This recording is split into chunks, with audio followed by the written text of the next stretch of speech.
تھک گئے لیکن زمزم نہیں ملا. تو عبد المطلب کو اللہ پاک نے خواب میں دکھایا کہ آپ اگر کعبۃ اللہ کے اتنے فاصلے سے اتنی جہت میں اگر کھودو گے تو ہم تمہارے ہاتھ پر زمزم دوبارہ جاری کر دیں گے. چنانچہ انہوں نے اپنے بیٹے حارث نام کے بیٹے کے ساتھ کھودنا شروع کیا. اللہ کی شان، یہ کھود رہے تھے. کھودتے کھودتے کچھ لوگ ان کے پاس آئے. کہا عبد المطلب یہ کعبے کے پاس یہ کیا کر رہے ہو؟ کہا میں زمزم تلاش کر رہا ہوں. کہا رہنے دو، یا پینے کو پانی نہیں ہے، جینے کو پانی نہیں. یہ لوگ ڈھونڈ ڈھونڈ کے تھک گئے، کوئی پانی کا قطرہ یہاں نہیں ہے، تھا کبھی اب نہیں ہے، لہٰذا اپنے وقت کو ضائع نہ کرو. انہوں نے کہا جاؤ تم اپنا کام کرو، مجھے اپنے خواب کو پورا کرنا ہے. کہا آپ نے خواب دیکھا؟ کیا ہاں میں نے خواب. کہا پھر تو ہم بھی آپ کے ساتھ شریک ہوں گے. چنانچہ عبد المطلب کھودتے رہے، لوگ مٹی نکالتے رہے، یہاں تک کہ آخری تیشہ ایک چٹان پر لگا اور زور و شور کے ساتھ پانی ظاہر ہوا. سب بڑے خوش ہوئے کہ زمزم دوبارہ جاری ہو گیا. اس اعزاز و خوشی میں بیت اللہ کی تولیت اور بیت اللہ کا متولی عبد المطلب کے لوگوں نے بنا دیا کہ آپ بیت اللہ کے اب جو ہے متولی رہیں گے. اللہ کی شان، عبداللہ جو ان کے بیٹے تھے، فاطمہ نام کی یہودن نے تو آفر کی تھی نکاح کی، پھر منع کر دیا. اس نے گویا زنا کی اور اپنے آپ کو رکھیل کے طور پر رکھنے کی آفر کی تھی، اس کو بھی ٹھکرا دیا. عبداللہ پہنچے مدینہ. مدینہ میں قبیلہ بنو زہرہ کے اندر ایک بہت خوبصورت اور نیک سیرت لڑکی کا انتخاب ہوا جن کا نام تھا آمینہ. ان کے ساتھ ان کا نکاح ہوا. کچھ وقت یہ وہاں رہے، پھر آمینہ کو لے کر چلے. اب میں ذرا احتیاط کے ساتھ گفتگو کرتا ہوں. حضرت عبداللہ حضرت آمینہ کو لے کر مکہ کی طرف روانہ ہوئے. اللہ کی شان، جب مکہ مکرمہ میں داخل ہوئے تو فاطمہ نام کی یہودن پھر ملی راستے میں اور کہا عبداللہ جب تم ادھر سے جا رہے تھے تو تمہاری پیشانی پر ایک نور تھا، ایک چمک تھی، نور تھا، اب وہ نظر نہیں آ رہا. اس کا مطلب یہ تھا کہ اللہ رب العزت نے جو نور نبوت کا حضرت عبداللہ کی پشت میں رکھا ہوا تھا، اللہ رب العزت نے اس نور کو حضرت آمینہ کی طرف منتقل کر دیا. فاطمہ نام کی یہودن پہچان گئی، یقیناً اہل کتاب میں سے تھی، کچھ ریاضت مجاہدے کیے ہوں گے، اللہ پاک نے اس کو یہ درک دیا ہوگا کہ وہ نور جو تم ادھر سے جاتے ہو تمہاری پیشانی پہ چمک رہا تھا اب نہیں چمک رہا. تو کتابوں میں لکھا ہے کہ وہ نور حضرت عبداللہ کی طرف سے حضرت آمینہ کی طرف منتقل ہو چکا تھا. مکہ مکرمہ کے اندر لوگ تجارت کرتے تھے. وہاں کچھ زراعت تو ہوتی نہیں تھی، وہاں پانی کی تکلیف تھی اور خشک سالی ہوا کرتی تھی، خشک پہاڑ. آج بھی مکہ مکرمہ کے پہاڑ اس طرح خشک ہیں. چنانچہ لوگ تجارت کیا کرتے تھے، تجارت پہ سفر پہ جایا کرتے تھے. ایک مرتبہ مکہ مکرمہ میں اعلان ہوا کہ بھی ملک شام کی طرف قافلہ جا رہا ہے تجارت کا سامان لے کر، تو جس کو چلنا ہو وہ تیاری کر کے رکھے، فلاں تاریخ میں قافلہ نکلے گا. چنانچہ قافلہ تیار ہوا. اس میں حضرت عبداللہ بھی اپنے اونٹوں کے ساتھ شامل ہو گئے.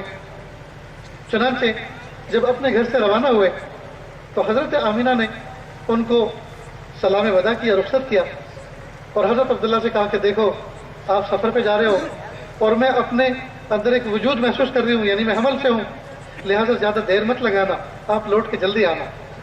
چونکہ نئے تھے، جوان العمر تھے، اور امید بھی تھی، خوشی بھی تھی اور محبتیں بھی تھی. تو محبت والی بات حضرت آمینہ نے کہا کہ دیکھو آپ جلدی لوٹ کے آنا، زیادہ دیر مت لگانا، میں کسی حال سے ہوں. حضرت عبداللہ نے کہا تم فکر نہ کرو، میں لوٹ کے آؤں گا. اور ہاں دیکھو جب قافلہ واپس آئے اور قافلہ واپس آنے کی گھنٹی بجے مکہ شہر میں کہ قافلہ آ چکا ہے، تو آپ دروازے پہ کھڑے ہو کے میرا استقبال کرنا. محبت والی بات کہی اور یہ کہہ کر وہ روانہ ہو گئے. حضرت آمینہ اس مسافر کو دیکھتی رہی. جب نظروں سے اوجھل ہو گیا تو دروازہ بند کر کے اپنے کاموں میں لگ گئی. اللہ کی شان، ایک مدت کے بعد قافلہ یہ واپس آیا. مکہ شہر کے اندر گھنٹی بجی، نقارہ بجا کہ بھئی قافلہ آ چکا ہے. تو جتنے مال خریدنے والے تھے سارے کے سارے ایک میدان میں جمع ہو گئے. اونٹوں کو سنبھالنے والے غلام خدام جو تھے وہ اونٹوں کو لے کر کھڑے تھے، لوگ مال دیکھ رہے تھے. اور جو مالک تھے گھروں کے اور وہ اونٹوں کے مالک تھے، بڑے بڑے تاجر لوگ، وہ اپنے اپنے گھروں میں نہانے دھونے کے لیے اور کھانے پینے کے لیے چلے گئے کہ بھئی واپس آئیں گے. اللہ کی شان، ہر ایک نے اپنے کا استقبال کیا. حضرت آمینہ بھی دروازے پہ کھڑی تھی اور دیکھ رہی تھی کہ عبداللہ نظر نہیں آ رہے. جب سب اپنے اپنے گھروں میں چلے گئے تو انہوں نے تحقیق کی کہ عبداللہ کیوں نظر نہیں آ رہے.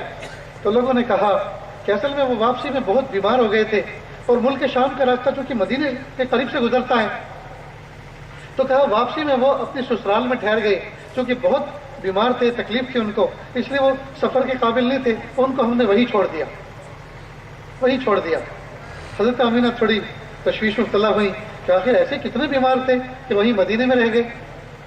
چنانچہ خاندان کے کچھ نیئر ڈیئر جو تھے, محبت کرنے والے, وہ جمع ہوئے اور اونٹیوں کے قافلے پر وہ پہنچے مدینہ کہ عبداللہ کو دیکھتے ہیں اور اگر ان کی صحت اس قابل ہے کہ وہ سفر کر سکتے ہیں تو ان کو بٹھا کر ساتھ میں لے کر آتے ہیں. اللہ کی شان, یہ قافلہ ابھی مدینے کی راہ میں تھا اور حضرت عبداللہ کا انتقال ہو چکا. حضرت عبداللہ کا انتقال ہو گیا. اب یہ درد تو وہ بچی محسوس کر سکتی ہے, اس پوائنٹ پر آ کر تو وہ عورت ہی سمجھ سکتی ہے اس غم کو اور درد کو جس کی نئی نئی شادی ہوئی ہو اور امید سے ہو, حمل سے ہو, اور بھری جوانی میں اس کا شوہر اس کو چھوڑ کے دنیا سے چلا جائے. مت پوچھو اس کے اوپر کیا بجلی بن کر یہ خبر گزرتی ہے. حضرت آمینہ پر کیا کچھ گزری ہوگی, حضرت آمینہ پر کیا کچھ گزرا ہوگا. اللہ اکبر کبیرہ. تنہائی میں رویا کرتی تھی, حضرت عبداللہ کو یاد کرتی تھی اور سوچتی تھی کہ جو خوشی اللہ پاک نے عبداللہ کے ذریعے سے مجھے دی, جو اللہ دینے والے ہیں, اس خوشی کے ظہور میں آنے سے پہلے عبداللہ رخصت ہو گئے. خیر یہ غم تو اپنی جگہ پر تھا. عام طور پر اس حالت میں جو بچیاں جن کا کے نکاح ہوتے ہیں اور فرسٹ ڈلیوری ہوتی ہے, کیسی پوزیشن ہوتی ہے یہ تو وہ بچیاں خود بتا سکتی ہیں. وامٹنگ لگی ہوتی ہے, 9 مہینہ مرنا جینا ہوتا ہے, کھانا پورا نہیں کھایا جاتا, اور جیسے جیسے ولادت کے دن, ڈلیوری کے دن زیادہ قریب ہوتے ہیں کھانا بالکل زیرو ہو جاتا ہے اور نقاہت ہوتی ہے, ویکنس ہوتی ہے, فیور ہوتا ہے, منہ کا ذائقہ کا کڑوا ہوتا ہے, اور کئی مطلب ایسی چیزیں کھانے کو جی کرتا ہے جو فطرت کے بھی خلاف ہیں. کبھی مٹی کھانے کو جی کرتا ہے, کبھی کوئلہ کھانے کو جی کرتا ہے, کبھی چاک مٹی کھانے کو جی کرتا ہے, اور عورتیں کھاتی ہیں چھپ چھپ کر. حضرت آمینہ فرماتی ہیں کہ اگرچہ میں نے بہت کچھ سن رکھا تھا کہ ایسا ہوتا ہے حمل کے دنوں میں اور اتنی تکلیف ہوتی ہے, لیکن اللہ رب العزت نے مجھے ذرہ برابر اس میں سے کوئی تکلیف نہیں دی. بلکہ میرے ساتھ معاملہ عجیب تھا کہ جب میں گھر سے باہر نکلتی اور شدید دھوپ ہوتی, جب میں گھر سے باہر نکلتی اور سوکھی لکڑی لینے کے لیے جاتی تو جو یہ کانٹے دار درخت ببول کے ہوتے تھے تو میں جیسے ان کے پاس سے گزرتی تھی وہ شاخیں یوں جھکتی تھی اور یوں کھڑی ہوتی تھی, وہ یہاں مجھے سلام کر رہی ہیں. اور جب میں دھوپ میں باہر نکلتی تو ایک بادل کا ٹکڑا میرے سر پہ سایہ فگن ہوتا, اور جب جہاں میں موومنٹ کرتی وہ بادل کا ٹکڑا میرے ساتھ چلتا, اور جب میں گھر میں آتی تو وہ رخصت ہو جاتا. اس کے علاوہ ایک چیز اور عجیب تھی, تو یہ کہ زمزم کے کنویں پر میں جب زمزم لینے کے لیے جاتی تو وہاں چرخی کے اوپر ڈول لپٹی ہوئی تھی, تو ڈول عورتیں پانی میں ڈالتی تھی, چرخی پہ چلاتی تھی اور کھینچتی تھی. تو مجھے ڈول اور رسی ڈالنے کی کنویں میں ضرورت نہیں تھی, بلکہ میں جب زمزم کے کنویں پہ پہنچتی تو پانی کا واٹر لیول یوں اونچا ہو جاتا اور میں یوں برتن ڈال کے اس میں سے مشکلہ برتن بھر لیتی اور اپنے گھر پہ آ جاتی. تو یہ بات میری اتنی مشہور ہوئی کہ جب میں کنویں پہ جاتی تھی تو بہت ساری سہیلیاں, بہت سی عورتیں وہ تیزی سے دوڑ کے آتی تھی کہ آمینہ رکو, جب تک تم یہاں کھڑے رہتی ہو یہ پانی اوپر رہتا ہے, اور جب تم چلی جاتی ہو تو پانی میں نیچے چلا جاتا ہے, پھر ہمیں مجاہدہ کرنا پڑتا ہے, ڈول اور رسی کھینچنی پڑتی ہے. کہا یہ سب کیا تھا میں نہیں جانتی, بس اتنا سمجھ سکتی ہوں کہ یہ آنے والا جو بچہ تھا یہ اسی کے سب کرشمے تھے. اللہ اکبر کبیر. یہ بات ذرا یہی ایک طرف رہنے دیں. ایک عجیب واقعہ پیش ہوا, وہ یہ کہ یمن کے اندر یمن کے بادشاہ نے ایک گرجا گھر بنایا. اس کا مقصد یہ تھا کہ لوگ ساری دنیا سے جو بیت اللہ پر جاتے ہیں اور وہاں جا کر ہدیے تحفے پیش کرتے ہیں اور اس کا چکر لگاتے ہیں, طواف کرتے ہیں, وہ مرجعیت اور وہ رجوع وہ میرے اس گرجا گھر کو نصیب ہو جائے. چنانچہ ان مقاصد کے تحت اس نے گرجا گھر بنایا اور لوگوں میں یہ بات چلائی کہ وہاں مت جایا کرو, مکہ ادھر آیا کرو, یمن سنہا میں. اللہ کی شان کہ ایک مرتبہ اس کے اندر آگ لگی اور ایک مرتبہ کسی نے اس کے اندر نجاست کر دی. تو وہ جو گورنر تھا ابرہہ, وہ بہت غصے میں آ گیا. اس نے کہا کہ لوگ اس طرح سے باز نہیں آئیں گے وہاں جانے سے, میں اس کی جا کر اینٹ سے اینٹ بجاتا ہوں, میں اس کی جا کے اینٹ سے اینٹ بجاتا ہوں, تو وہ ختم ہو جائے گا اور ساری مرجیت میری اس گرجا گھر کو نصیب ہو جائے گی. چنانچہ وہ اس گندگی پر بہت زیادہ ہڑبڑا گیا اور ہاتھیوں کا لشکر لے کر بیت اللہ کو ڈھانے کے لیے مکہ مکرمہ کے سفر پر روانہ ہوا. اللہ کی شان, وہ کئی بستیوں سے لوگوں کو اپنے ساتھ شامل کرنا چاہتا تھا اور بہت سے اس کے ساتھ شامل ہوئے بھی ہوں گے. وہ مکہ مکرمہ کے قریب مینا اور مزدلفہ کے درمیان میں ایک وادی ہے جس کا نام ہے وادی محصر. وہاں جا کر اس نے اپنے لشکر کو ٹھہرایا اور اس نے اپنے لشکریوں کو, کمانڈروں کو کہا کہ بھئی چھیڑ خانی کرو. اس زمانے کے اندر جو جنگیں ہوتی تھی وہ اچانک کسی کو سوتے ہوئے میں ہلاک نہیں کیا جاتا تھا, غفلت میں نہیں مارا جاتا تھا, بلکہ اس زمانے کی جنگیں بہادری پر مبنی ہوتی تھی اور گویا لوگ کبڈی کھیلتے تھے. جیسے کبڈی کھیلتے ہیں آمنے سامنے, اس طرح سے جنگیں ہوتی تھی. چنانچہ ابراہا نے اپنے فوجیوں کو کہا کہ بھئی چھیڑ خانی کرو, یہ مکہ والوں کے ساتھ ذرا چھیڑ خانی کرو, ان کو تیار کرو جنگ کے اوپر. چنانچہ وہاں عبد المطلب جو بیت اللہ کے متولی تھے, ان کے اونٹ چر رہے تھے, ان کے کمانڈروں میں سے کوئی شخص گیا اور سارے کے سارے اونٹ کو ہائی جیک کر کے لے آیا. خادم نے جا کر کہا عبد المطلب سے کہ کوئی فوج آئی ہوئی ہے ہاتھیوں کے لشکر کے ساتھ, اور ہمارے اونٹوں کو انہوں نے ہائی جیک کر لیا. عبد المطلب نے اپنا عصا اٹھایا, اپنا نیزہ اٹھایا اور خاص شان کے ساتھ چلے. اللہ پاک نے ان کو ایسا رعب عطا فرمایا تھا کہ ہر آدمی کی ہمت بھی نہیں ہوتی تھی ان کے چہرے پہ ٹکٹکی باندھ کر دیکھنے کی.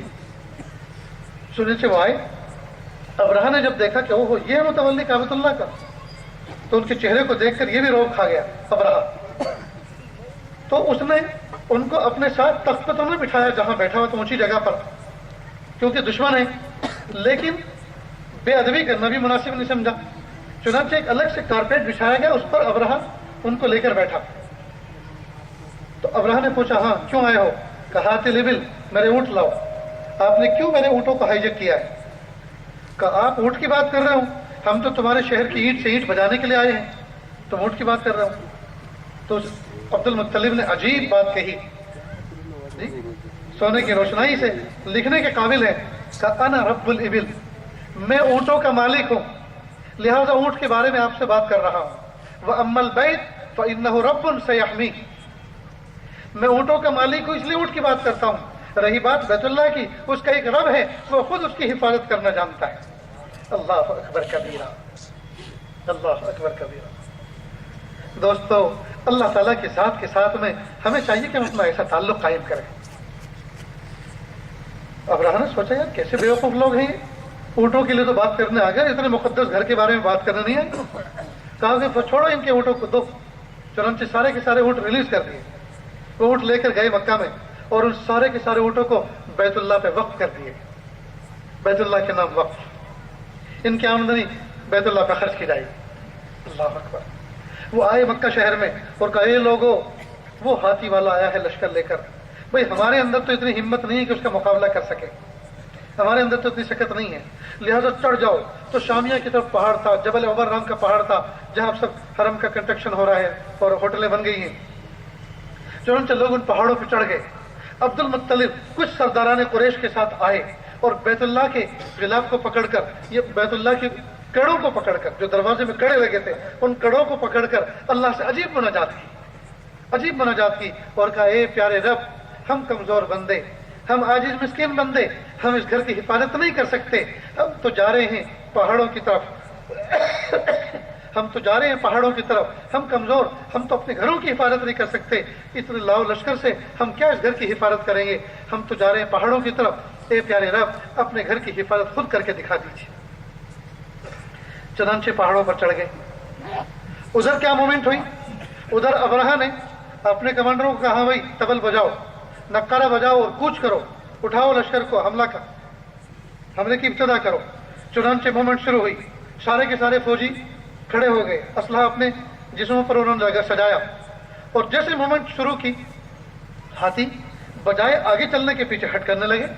اب ان کے اوپر جو فیلبان بیٹھے رہتے ہیں انہوں نے مار مار کے ان کو زخمی کیا, لہو لہان ہو گئے, لیکن ہاتھی ایک قدم بھی آگے بڑھنے کے لیے تیار نہیں, ہاں پیچھے ہٹنے کے لیے تیار.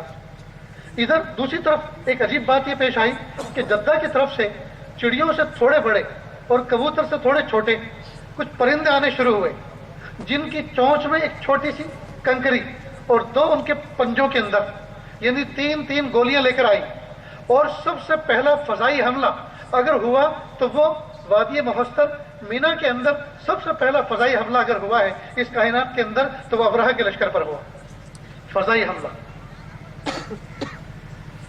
ان کی چھوٹی چھوٹی کنکریاں اتنی تیز بلٹ کی طرح چل رہی تھیں کہ وہ کنکریاں گرتی، ہاتھیوں کے جسم پر اوپر کو گھستی، داخل ہوتی اور بہت تیزی کے ساتھ جسم کو چھلنی کرتے ہوئے زمین میں گھس جاتی اور ہاتھی چنگھاڑ مارتے، یہاں تک کہ سارا کا سارا لشکر چکنا چور ہو گیا. اور ابرہہ کے جس جسم پر وہ چیزیں لگتی وہی آولا پڑتا، گوشت گلتا، گر جاتا.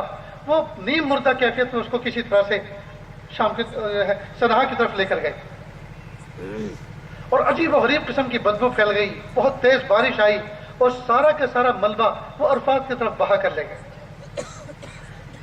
اس واقعے کے ٹھیک 50 یا 55 دن کے بعد اللہ کے محبوب صلی اللہ علیہ وسلم کی پیدائش ہوئی تھی صلی اللہ علیہ وسلم. اس واقعے کے 50 یا 55 دن کے بعد اللہ کے محبوب صلی اللہ علیہ وسلم کی پیدائش ہوئی. دین پیر کا تھا. پیدائش کی تاریخوں میں اختلاف ہے اور محققین نے 9 تاریخ لکھی ہے. وفات کی تاریخ میں 12 ربیع الاول یہ طے شدہ بات ہے، یہ متفق ہے، لیکن پیدائش میں اختلاف ہے اور محققین نے 9 ربیع الاول تاریخ طے کی. اللہ کے محبوب صلی اللہ علیہ وسلم دنیا میں تشریف لائے. حضرت آمینہ فرماتی ہیں کہ محبوب سحر کے وقت، تہجد کے وقت پیدا ہوئے، دنیا میں تشریف لائے، پورا کا پورا کمرہ منور ہو گیا، منور ہو گیا. آسمانی مخلوق اس وقت آئی تھی اور ڈلیوری کے وقت اس وقت جو خدمت کی جاتی ہے انہوں نے خدمت انجام دی تھی اور پورا کا پورا کمرہ منور ہو گیا. اللہ کے محبوب صلی اللہ علیہ وسلم کو لے کر عبد المطلب بیت اللہ کا طواف کیا اور ان کا نام آپ نبی صلی اللہ علیہ وسلم کا نام محمد رکھا گیا، محمد رکھا گیا. جس نے دیکھا اللہ کے محبوب صلی اللہ علیہ وسلم کو چوم چوم کر بوسے دیے، جس نے دیکھا تعریف کی کہ اتنا خوبصورت بچہ. 6-7 دن تک گھر میں رہے. حضرت آمینہ نے دودھ پلایا، ایک باندی نے دودھ پلایا، کئی متعدد عورتوں نے اللہ کے محبوب صلی اللہ علیہ وسلم کو دودھ پلایا. مکہ مکرمہ کے قریب ایک بستی ہے جو تقریباً 64 کلومیٹر کے فاصلے پر ہے، جس کا نام ہے طائف. یہ پورا بہت بڑا علاقہ ہے. اس طائف کے اندر 2 مقام بڑے عجیب ہیں. ایک وہ جہاں اللہ کے محبوب صلی اللہ علیہ وسلم کا دعوت کی سفر ہوا تھا، اور ایک وہ جہاں اللہ کے محبوب صلی اللہ علیہ وسلم کے رضائی دن گزرے تھے. وہ قبیلہ بنو سعد ہے. قبیلہ بنو سعد کی تقریباً 11-12 عورتیں وہ مکہ مکرمہ کے لیے چلی اور اس نیت کے ساتھ چلی کہ ہم وہاں کے امیروں کے بچوں کو لے کر آئیں گے، بچوں کی تربیت کریں گے، ان کو دودھ پلائیں گے، ان کی پرورش کریں گے اور بدلے میں ہمیں حق و خدمت کے طور پر ہمیں مال ملے گا. چنانچہ ان کے ساتھ، ان 10-12 عورتوں کے ساتھ ایک عورت حلیمہ سعدیہ بھی شامل ہو گئی اپنے شوہر حارث کے ساتھ. ایک ان کے ساتھ اونٹنی تھی، ایک خچر تھا جس کے اوپر ان کا سامان لدا ہوا تھا. اونٹنی پر بیٹھے ہوئے تھے، یہ اونٹنی پر سامان تھا، اس کے اوپر بیٹھے ہوئے تھے. بہرحال جب وہاں سے چلے، اب یہ جو 10-12 دوسری حلیمہ سعدیہ کے علاوہ عورتیں تھیں، یہ بڑی تیز، بہت چالاک قسم کی عورتیں تھیں، ہوشیار، زیرک، اور ان کی سواری بھی بڑی اچھی تھی. یہ تھوڑا آگے کو چلتی اور پیچھے مڑ کے دیکھتی کہ حلیمہ کی اونٹنی تو بہت کمزور ہے اور وہ تو بالکل مریل اونٹنی لے کر چلی ہیں. تو 2-3 مرتبہ انہوں نے بریک جرنی کی اور جب وہ شامل ہوئی تو کہا کہ حلیمہ ذرا تیز دوڑاؤ نا اپنی اونٹنی کو. تو وہ کہتی کہ وہ اونٹنی چلتی نہیں تو میں کیا کروں. خیر دوسرے تیسرے مقام پہ جا کر عورتوں نے کہا کہ دیکھو ہمیں تو لوٹ کر واپس بھی آنا ہے، ہمارا سفر کھوٹا ہو رہا ہے، تم آتے رہنا اور ہم چلتی ہیں. چنانچہ انہوں نے خوشی سے کہا ٹھیک ہے آپ چلے جاؤ، ہمارا بھی اللہ مالک ہے. اب یہ عورتیں آئیں اور مکہ مکرمہ میں بہت تیزی کے ساتھ پورے کے پورے قبیلوں کے اندر محلوں میں گھوم پھری اور سب کے سب تقریباً اللہ کے محبوب صلی اللہ علیہ وسلم کے دروازے پر بھی آئیں، حضرت آمینہ کے دروازے پر، اور آ کر پوچھا کہ بچہ ہے؟ انہوں نے کہا ہے. کہا ان کے ابا کہاں ہیں؟ کہ ابا تو نہیں، وہ تو فوت ہو گئے. کہا جب باپ ہی فوت ہو گیا تو اب اس کی حق الخدمت دے گا کون؟ جب وہ یہ بات کہتی تو حضرت آمینہ کے دل پر ایک بجلی گرتی. وہ سوچتی اے کاش کہ آج عبداللہ زندہ ہوتے تو مجھے یہ لفظ بھی سننے کو نہ ملتا اور میرا بچہ بھی کسی کی گود میں تربیت کے لیے چلا جاتا اور رضاعت کے لیے چلا جاتا. آج مجھے اس طرح سے یہ جملے نہ لوگوں کے سننے پڑتے. اللہ کی شان، وہ عورتیں امیروں کے بچوں کو لے کر ساری کی ساری چلی گئیں. حضرت آمینہ آئی، انہوں نے گھر گھر پوچھا بچہ ہے بچہ ہے. کہ نہیں ہے، بچہ تو تھا چلا گیا۔ آخر میں یہ پہنچی حضرت آمینہ کے دروازے پر، کا بچہ ہے؟ حضرت آمینہ نے کہا کہ جی ہاں ہے۔ کہ اس کے ابو کہاں ہیں؟ کہ ابو تو نہیں ہے، وہ تو فوت ہو گئے۔ اب سوچنے پڑ گئی